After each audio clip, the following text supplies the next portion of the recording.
the Holy Spirit. And all these things we pray in Jesus' name. Amen. Dito tayo sa John chapter 11, verse 35. John chapter 11, verse 35. Ang sabi ng Bible, at sinabi ni Jesus sa kanila, ako ang tinapay ng buhay. Siya na lumalapit sa akin ay hinding-hindi na magugutom, at siya na sumasampalataya sa akin ay hinding-hindi na mauuhaw kailanman. So, pag-usapan natin to, yung bread of life. Itong account na to ay pagkatapos na pinakain ng Panginoon ang about 5,000 katao. Na alam natin yung sitwasyon, ang Panginoon nagtanong siya kay Philip kung saan sila pwedeng bumili ng tinapay para mapakain yung mga tao kasi alam ng Panginoong Jesus na sila ay nagugutom na. Nangaral kasi ang Panginoon nung time na yon. And so gusto ng Panginoon na gumawa ng himala sa pagkakataong yun. No, parang 'di ba kung tayo hindi natin iisipin yun na may bisita tayong 5,000 tapos paano kaya pakakainin tong mga to? Hindi natin iisipin yun 'di ba? Hindi natin kaya yon. Kaya parang nung sinabi ng Panginoon na saan pwedeng bumili ng tinapay para pakainin yung mga tao. Sabi ni Philip, no?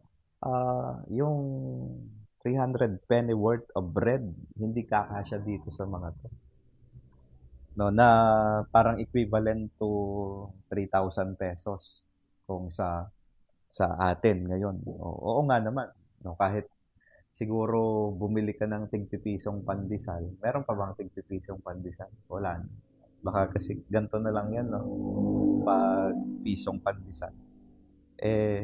Ang mangyayari, maghahati-hati sila sa isa. Hindi talaga kakasya. No, pero ang Panginoon, alam niya yung gagawin niya Sinusubok niya lang si Philip. So, sa madalit salita, dahil sa kapangyarihan ng Diyos, napakain yung 5,000. Ngayon, nung mapakain itong mga taong to, pumunta sila sa kabilang ibayo kung saan doon din papunta ang Panginoon. At nakakatuwa tong account na to na kasi para bang sabi doon sa verse 25, nang natagpuan nila siya sa kabilang ibayo ng dagat, sinabi nila sa kanya, Rabbi, kailan ka pumunta rito? Para bang nagpanggap sila na, Panginoon, nagkita tayo ulit. Pero ang totoo, sinadya nilang pumunta doon. No, kaya dito, sa susunod na verse, ito yung patunay na talagang sinadya nilang pumunta doon. No, hindi nagkataon lang. Hindi parang nagkita lang sila doon. No? Kasi ang sabi ng Panginoon sa verse 28, 26, sumagot si Jesus sa kanila at sinabi, katotohanan sinasabi ko sa inyo, hinahanap ninyo ako. So nakita natin, di ba? Sinadya nila na hanapin ang Panginoon. Hinahanap ninyo ako, hindi dahil nakita ninyo ang mga himala, kundi dahil kayo ay kumain mula sa mga tinapay at nabusog. So yun, nabisto sila. Na kaya sila naandon, gusto ulit nilang kumain. Para bang sasabihin, siguro isipin nila, baka magpakain ulit doon ang Panginoong Jesus. Kaya sundan natin siya kung saan tayo pupunta. So ang kanilang intention ay yung physical na pagkain. Pero since na ang Panginoon, bumabasa talaga ng isip to Bumabasa siya ng nilalaman ng puso. Kaya ito yung sinabi niya sa kanila sa verse 27, huwag kayong magpagal para sa pagkaing nasisira. Yung physical food, kahit anong pagpe-preserve natin dyan, mapapanis at mapapanis. Diba? So, ang mangyayari, sabi niya, huwag kayong magpagal para sa pagkaing nasisira, kundi para sa pagkaing nananatili sa buhay na walang hanggan, na ibibigay sa inyo ng anak ng tao sapagkat siya ang tinatakan ng Diyos Ama. No, kumbaga siya yung inassign ng Diyos Ama para trabahuhin yung tungkol dito sa pagiging tinapay niya ng buhay. Na ano bang meron dito sa tinapay ng buhay? No? Ang sabi dito sa verse 35, binasa natin kanina, Sinabi ni Jesus sa kanila, "Ako ang tinapay ng buhay. Siya na lumalapit sa akin ay hinding-hindi na magugutom, at siya na sumasampalataya sa akin ay hinding-hindi na mauuhaw kailanman." So, yung tinapay ng buhay na ito, 'pag nakain natin, hindi na tayo magugutom. Tapos siyempre, kailangan may panulak. Kaya sinama na rin ng Panginoon na ang sino mang iinom nung tubig na ino-offer niya, kasi tubig din ng buhay ang ating Panginoon, na ang sino mang iinom nito, hinding-hindi na mauuhaw magpakailanman. So, ang gustong sabihin ng Panginoon, ang tunay na satisfaction siya. Susunod, gusto niyang sabihin sa mga tao na hihingi kayo ng hihingi, mag-aasam kayo na mag-aasam. Laging hahanap kayo ng para ilalaman sa tiyan. Nakasukdulan, 'pag ang tao ay wala ng makain, kakapit sa patalim, ibebenta yung sarili, gagawa ng masama, 'di ba? Kasi wala na siyang makain. No, maganda naman 'to, nagtatrabaho tayo para sa pangangailangan natin. Pero not to the point na para bang mami-miss natin yung totoong punto ng buhay, na itong buhay na 'to, dito lang 'yan sa lupa. Kaya natin inaalagaan kasi naandito tayo sa lupa. Pero pagkatapos ng buhay na 'to, may mas higit na nangangailangan ng tunay na buhay, yung ating spirituality. At ang makakapagbigay lang nung satisfaction, nung tunay na buhay, ay walang iba kundi ang ating Panginoon. Kaya sabi niya, huwag kayong magpagal para sa pagkaing nasisira, kundi para sa pagkaing nananatili sa buhay na walang hanggan na ibibigay sa inyo ng anak ng tao, sapagkat siya ang tinatakan ng Diyos Ama. Kumbaga, hindi dapat laging ang isip ng tao, hindi dapat laging ang activity ng tao ay nakatuon lang dito sa panlupa. Kasi merong spirituality tayo eh. Merong buhay na walang hanggan na naghihintay sa atin. At makakamtan lamang natin yon pag itong tinapay ng buhay ay ma-experience natin. Nung tinatalakay ng Panginoon 'to, yung tungkol sa tinapay ng buhay, 'no, ipinagmalaki ng mga kausap niya, 'no, siyempre napahiya sila, eh, 'no, na oblag sila kaya kailangan depensahan din nila yung sarili nila, na para bang nagmamaang-maangan sila na yung sinasabi mo tungkol sa tinapay ng buhay. Ang totoo meron din kami niyan, eh, 'no? Sinabi nila yung tungkol sa pagbibigay ni Moises nung mana. Kasi sa Old Testament, merong pagkakataon sa buhay ng mga Israelita na binigyan sila ng Diyos ng tinapay galing sa atmosphere through Moses. Yun yung ipinagmamalaki nila, no? Sabi sa verse 30, kaya sinabi nila sa kanya, ano ngayon ang tanda o yung parang himala na iyong gagawin na dapat naming makita at dapat naming sampalatayanan sa iyo. Ano ang gagawin mo? Kasi nga itong mga Hudyo, naghahanap sila lagi ng signs, yung mga himala, para paniwalaan kanila, kailangan may gawin kang something magical, no? Yung para mamangha sila. Nagtatanong na naman dito yung mga Hudyo, anong ipapakita mo sa aming himala o tanda para maniwala kami sa iyo? Nalimutan na ba nila na kani-kanina lang, pinakain niya yung 5,000. Ngayon naghahanap na naman sila ng signs, ng himala, na para bang ang gusto nilang sabihin, magpakain ka uli, no? Pakainin mo ulit kami. No, sabi sa verse 31, ang mga ninuno natin ay kumain ng mana. Sabi ng mga Hudyo kay Jesus Christ, sa ilang katulad ng nasusulat, sila ay binigyan niya ng tinapay na mula sa langit upang kainin. No? So parang ibinibida nila 'yon na dapat magpakita ka rin ng signs ng himala, kasi nung panahon ni Moses, kumbaga parang iniisip siguro itong mga Hudyo, mas matindi nun kasi talagang may tinapay na nanggaling sa atmosphere, dun mismo na buo, and then ibinagsak sa lupa, nanguha sila. Yung himala na experience nila kanina lang, parang kumbaga mas mababang klase. Kaya ang gustong sabihin ng mga tao, No, parang nagmamagaling si Kristo, mas magaling si Moises. Pero ipinaliwanag ng ating Panginoong Jesus na sabi sa verse 37, kaya sinabi ni Jesus sa kanila, katotohanan, katotohanan sinasabi ko sa inyo, hindi si Moises ang nagbigay sa inyo ng tinapay na mula sa langit, kundi ang aking Ama ang nagbibigay sa inyo ng tunay na tinapay mula sa langit. Sapagkat ang tinapay ng Diyos ay siya ay bumaba mula sa langit at nagbibigay ng buhay sa sangkatauhan. No? So, pilit ini-insist ng Panginoon yung spiritual bread, yung tinapay ng buhay, na pag nakamtan nyo to, hindi na kayo muling magugutom. Pero ang pagkaintindi ng mga kausap niya, yung physical na tinapay, na para bang, meron ba nun?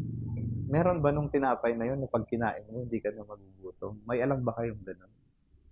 No, kasi pag meron, magandang makapag-avail tayo nun, di ba? Para isahang kain na lang. No, hindi na tayo gagastos pa para sa pagkain. Iba na lang yung iintindihin natin. No, kaya sabi nila sa verse 34, sinabi nila sa kanya, Panginoon, bigyan mo kami palagi ng tinapay na ito. No, yung tinapay na ang nasa isip nila, physical na tinapay. Pero sinabi ni Kristo, ako ang tinapay ng buhay. Huwag na kayong maghanap ng iba pang tinapay na kung saan lagi kayong magugutom pa. Samantalang itong tinapay ng buhay, pag nakamtan nyo, di na kayong muling magugutom pa. E paano ba mangyayari yun? No, na itong tinapay na ito ay mapa sa atin. Siyempre, dapat kanin mo yon. No, dapat ma-experience mo yon, yung tinapay ng buhay. Sabi ko nga sa inyo, di ba, kahit alam mo na ang biogesic nakakapagpagaling ng lagnat, nakakapagpaalis ng sakit ng ulo. Pero pag alam mo lang, hindi ka pagagalingin nun. Kasi alam mo lang eh. Maganda ma-experience mo personal. Hindi yung experience ng ibang tao ang sasabihin mo, siya nga gumaling eh. Siya din gumaling. O paano ikaw? Paano ka gagaling? Naniwala ka lang. O kumbaga, alam mo lang. Ang maganda, ma-experience talaga natin. Dapat lahat tayo ma-experience natin si Kristo. Tsaka yung eternal life na offer niya. Kailangang tanggapin talaga natin yon. Kailangang mapa sa atin yung tinapay na yon. At itong tinapay na to, available para sa lahat. Hindi siya mauubos. No, nakakaasar yung pipila ka sa di ba? Para bumili ng pandesal sa Durong. Tapos sabi niya, ay ubos na, magluluto pa. 'Di ba? Kasi alam mo may limitasyon yung tao. Kahit nga yung pagpapakain ng Panginoong Jesus dito sa about 5,000 katao, since na physical yung pinag-uusapan doon, pwedeng may limit yun eh. Hindi dahil sa hindi kaya ng Diyos, kaya lang, hindi pwedeng mangyari dahil nasa physicality nga. Halimbawa, no, 1,000,000 yung pinakain na katao.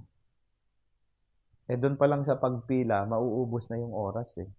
Kung may available man na 1,000,000 tinapay, 1,000,000 yung kakain, no, yung pag-aabot pa lang nung tinapay sa kanila, mauubos na yung oras. So, parang hindi pwedeng mangyari na ganun karami yung taong pakakainin. Na kung tutuusin, kaya ng Diyos. Kaya lang, laging may limitasyon pagdating sa physical realm. No, laging merong hindi kayang gawin. Pero pagdating sa spirituality, no, yung tinapay ng buhay na to, kaya niyang i-offer sa lahat. At kayang makapag-avail ang lahat kung gugustuhin. Kaya lang hindi kasi lahat parang gusto yung tinapay na yun. Para bang minsan yung tao pag yayayain mo sa spiritual na bagay, dito muna ako kasi baka pag yung sumama ako sa inyo, hindi ko na pwedeng gawin to, hindi ko na pwedeng puntahan yon, hindi ko na pwede, di ba? Parang laging ang iniisip ng tao yung pang physical. Kaya nagkakaroon ng reservation, no? Ang totoo, yung mga kalalakihan dito sa paligid, pag niyayaya mo sa church, ang nasa isip ka agad nila, di ibig sabihin, iiwanan ko yung pag-iinom. Ang na kung tutuusin, hindi dapat yun yung pangunahing concern. Eh. Kasi ang Panginoon na yung gagawa sa buhay ng tao. Siya na yung magbabago sa buhay ng tao. May mga iniisip yung tao na mga negative na bagay na para bang gusto nilang gumawa ng alibay para wag nilang gawin yung bagay na yun. Kesyo pag in-invite mo sa church, baka daw masunog. Hindi naman mangyayari yun eh. Kasi lahat naman tayo makasalanan. Lahat naman tayo ay ah, mga walang kwenta sa harap ng Diyos. Na kaya lang tayo magkakaroon ng value kasi nasa Panginoon na tayo. No? At ang maganda, pag nakamtan natin tong tinapay ng buhay na to, eh, hindi na mawawala. Hindi na muli pa tayong mag-aasam pa ng iba pang tinapay. Kasi nga, nasa atin na yung buhay na walang hanggan. Kaya pilit niyang ini-insist yung gusto niyang i-point out sa mga tao na hindi nila makuha. Sabi sa verse 47, katotohanan sinasabi ko sa inyo, siya na sumasampalataya sa akin ay may buhay na walang hanggan. Yung buhay na walang hanggan o yung satisfaction doon sa tinapay na to, ang tinutukoy ni Kristo, yung buhay na walang hanggan. Hindi yung sa sikmura ang pinag-uusapan, kundi yung spiritual na aspect ng ating buhay. Na ang sino mang makatanggap nito, may buhay na walang hanggan. Sabi niya, inulit niya ulit sa verse 48, ako ang tinapay ng buhay. Kaya dapat ako ang tanggapin nyo. Dapat ako ang meron sa inyo. Hindi kung ano pa mang bagay. Kasi sa totoo lang, yung kahahabol ba sa sistema ng mundo, sa kung ano yung meron yung iba, dapat meron din ako. Nakakapagod yun eh.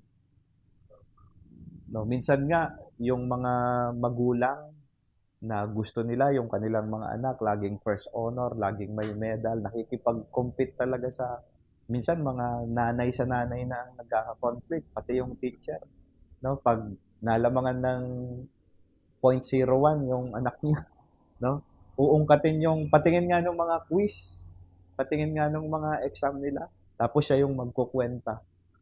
Tapos nung kakukwenta niya, kalabas-labas, nagkamali pa pala yung teacher sa pagkwenta. No, lamang pa pala yung kaklase ng 5 points. Napahiya pa tuloy siya. 'Di ba? Yung mga ganun na para lang ba masabi first honor yung anak ko na hindi nila na ipaliwanag ano ba yung punto ng buhay na kaya ka nag-aaral para ka matuto, no? Eh kung talagang sa pag-aaral mo nag-excel ka, pero aanhin mo yung mga medal, aanhin mo yung mga awards, tapos pagdating ng araw na nakagraduate ka, tambay ka naman, no? Sabi nung nanay, basta ang mahalaga anak, may mga medal ka. Hindi na intindihan kung ano ba yung punto, ba't ka ba nag-aral? Eh kung talagang matalino ka at nagkaroon ka nun, so be it. Pero yung pinipilit mo talaga na dapat mas mataas ka sa klase, magko-compete, tapos hindi na intindihan kung para saan ba yung buhay, na kaya ka nag-aral para magkaroon ka ng karir balang araw. Tapos sabi nung magulang, o sige anak, total tapos ka na, magpahinga ka na. Total nakagraduate ka na. No? Na hindi ba? Hindi naintindihan kung ano yung punto ng buhay. Pero may mas higit pa doon na dapat nating maintindihan. Yun nga yung sinasabi ko sa inyo, yung future beyond the future. Magandang nag-iipon tayo para sa future natin. No, pero bukod doon sa future na alam natin, meron pang beyond that future. At yun yung eternity. Kaya kailangan natin na makamit, kailangan nating personal na makamtan itong tinapay ng buhay. No, pag halimbawa merong handaan, tapos tinignan mo lang yung mga handa. Sabi mo, nabusog na ako. Tinignan mo lang, nabusog ka na. Dapat kasama ka doon sa mga kumain. Yung bang, lalo na ang ganda ng presentation. Sabi mo, wow, ang sarap ng mga pagkain. Busog na busog. Yung mata pwedeng mabusog. Pero yung tiyan natin, hindi yan mabubusog hanggat hindi tayo kumain. So, ang gustong ipunto ni Kristo, ma-experience nyo sana ako bilang tinapay ng buhay. Hindi nyo lang titignan, hindi nyo lang basta alam, maganda, ma-experience nyo personal yung tinapay ng buhay para ikaw din makapagkwento ka. Ganito yung experience ko, ganito yung naranasan ko, tinanggap ko si Kristo, and then may kakayanan ka rin para i-share sa iba. Kasi anong isi-share mo sa iba pag ikaw mismo hindi mo na-experience? Kailangan meron kang katibayan. Kailangan ikaw yung unang-unang merong personal testimony paano mo nakamtan yung tinapay ng buhay. No? May magbebenta sa'yo ng beauty products, no? Sabi pampakinis ng muka. And then yung nagbebenta puro tigyawan. Bibili ka ba nun? Sabi, bili ka na para kumita ako. Para pag kumita ako, makabili din ako. Tapos ipapakita ko sa'yo paano naging effective. Dapat may patunay muna, di ba? Dapat makita muna sa kanya. Kaya pag tayo na kay Kristo, no, at nakamtan natin yung tinapay ng buhay, ano ka eh, yung malakas yung loob mo na sabihin sa tao.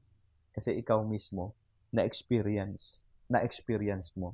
Kaya nga meron kaming inaawit na ano, I love to tell the story. No, napakasayang ikwento yung kwento ng buhay na meron ka kasi nakamtan mo si Kristo. So kaya ang challenge, ang punto ngayong umaga, yung tinapay ng buhay, wag lang natin tignan. Maganda, personal na makamtan natin yon, yung tinapay ng buhay. Sige, pray tayo. Salamat po, Ama, sa mga